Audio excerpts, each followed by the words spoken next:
Bonjour chers élèves, aujourd'hui nous allons commencer à corriger ce devoir à domicile pour les leçons de l'intensité et la tension électrique. Alors ce devoir contient 3 exercices. L'exercice 1 contient des questions pour tester vos informations. Le deuxième exercice pour appliquer vos informations et le dernier exercice c'est une intervention pour résoudre le problème. Alors on commence par la première question de l'exercice 1. Réponds par vrai ou faux aux affirmations suivantes. La première phrase. Le symbole du courant électrique continu est AC. Alors c'est une phrase faux. Alors le symbole du courant électrique continu est DC, courant direct. La deuxième phrase. Toutes les piles électriques produisent un courant continu. Alors c'est une phrase vraie. La diode est un dipôle qui laisse passer le courant électrique dans tous les sens. Alors c'est une phrase faux. Alors la diode est un dipôle qui laisse passer le courant électrique dans un seul sens. La dernière phrase, si on ne connaît pas du tout l'intensité à mesurer, on commence par le calibre le plus petit. Alors ici, on va faire attention. Pourquoi? Alors, il faut faire attention parce que si la valeur est supérieure au calibre utilisé, l'ampèremètre risque d'être endommagé. Alors, c'est pour cela. Une première mesure, on commence donc par le calibre le plus grand.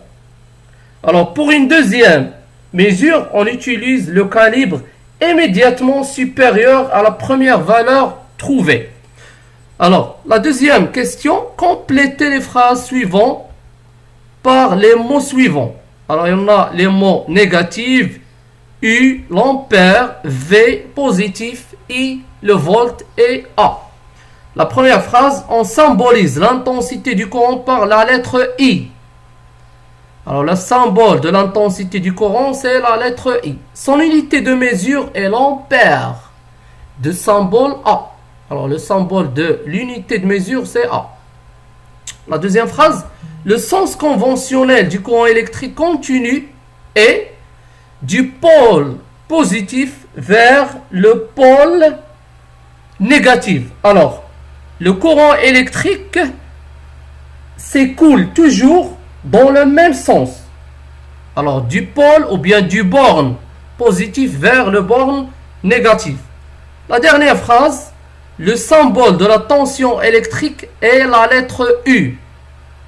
Son unité de mesure est le volt, de symbole V. Alors V c'est le symbole de mesure de la tension électrique. On passe à l'exercice 2. Alors l'exercice 2, c'est l'application de ces informations. La question 1. Complétez le tableau suivant. Alors dans ce tableau, on va préciser l'appareil de mesure et le symbole de l'appareil de chaque grandeur physique. L'intensité du courant, l'appareil de mesure c'est l'ampèremètre et son symbole est celui-ci. La tension électrique, son appareil de mesure c'est le voltmètre et son symbole est celui-ci. La deuxième question. Convertis les valeurs suivantes. Alors, pour faire la conversion, on va utiliser le tableau de conversion, soit de l'intensité du courant ou bien de la tension électrique. Ici, on a 3 opérations de l'intensité du courant. Ici, on a 3 opérations de la tension. Alors, 150 mA égale à 0,150 ampères, 0,03 ampères égale à 30 mA et 45 mA égale à 0,45 ampères. 1,2 kV égale à 1200 volts, 30 volts égale à 0,03 mV et 25 mV égale à 0,025 volts. Pour le troisième exercice, ou bien la troisième question, déterminez la valeur indiquée par chaque appareil. Ce schéma représente un écran d'ampèremètre analogique. Alors à partir de ce schéma, on va déterminer la valeur de l'intensité du courant électrique à partir de la règle suivante.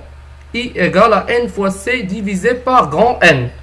Alors N minuscule N minuscule, c'est le nombre de graduations indiqué par le l'aiguille.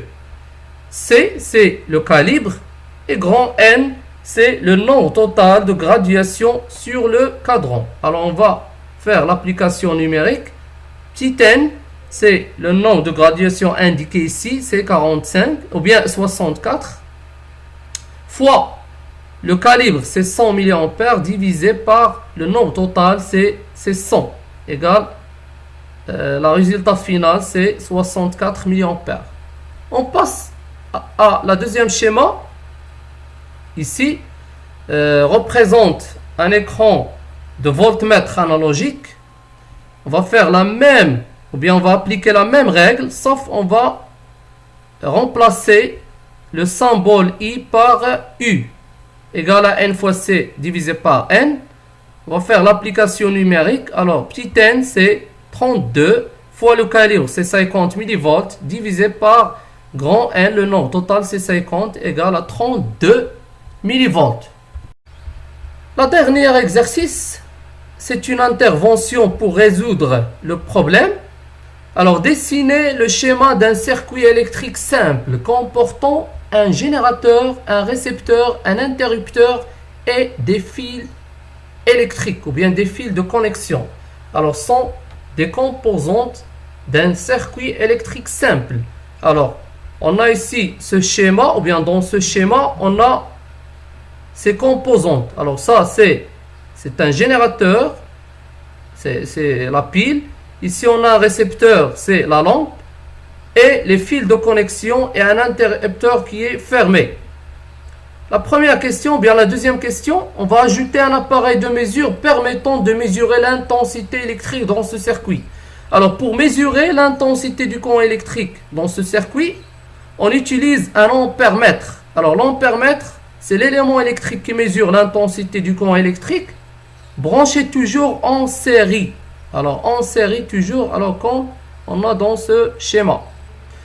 La troisième question, ajouter un autre appareil de mesure permettant de mesurer la tension électrique entre les bandes du récepteur. Alors, on sait que le voltmètre, c'est l'appareil qui mesure la tension électrique entre les bandes d'un récepteur. Ici, on a la lampe. Alors, branchez toujours en dérivation ou bien en parallèle, comme on a dans ce schéma. Alors, jusqu'à ici, nous avons terminé de corriger ce devoir à domicile. Et à bientôt.